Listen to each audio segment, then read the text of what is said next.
8 patay, 6 sugatan matapos araruhin ng 10-wheeler truck ang ilang bystander kabilang ang isang pamilya at mga sasakyan dito sa bayan na makilala sa North Cotabato. Karamihan po sa mga biktima na tabunan ng sako-sakong fertilizer na karga ng truck.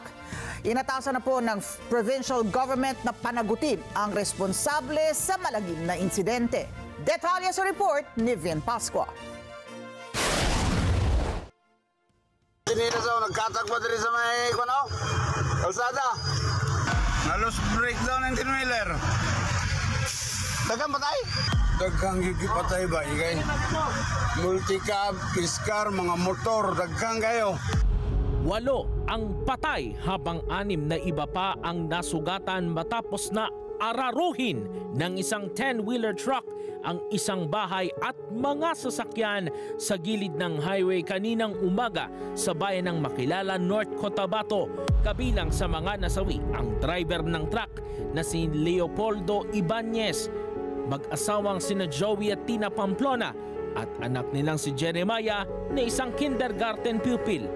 Patay din sa aksidente sina Benjamin Ganub, Geraldine Bangkot, Carlo De Jucos at Jomar Pagaran. Isinugod naman sa pagamutan ang mga nasugatan na sina Irie Toledo, Danny J. Babor, Joseph Cabana, Ana Marie Caparida, Christian J. Caparida at Yulan Espacio. Batay sa ulat ng Makilala Municipal Police Station, naganap ang aksidente sa Barangay Manasila, Makilala, North Cotabato. Galing ang 10-wheeler truck na may kargang commercial fertilizers sa Toril patungong Tulanan nang mawalan ito ng preno habang binabagtas ang pababang kalsada at inararo ang isang bahay at ilang mga sasakyan na kinabibilangan ng mga motorsiklo at ng isang fish car.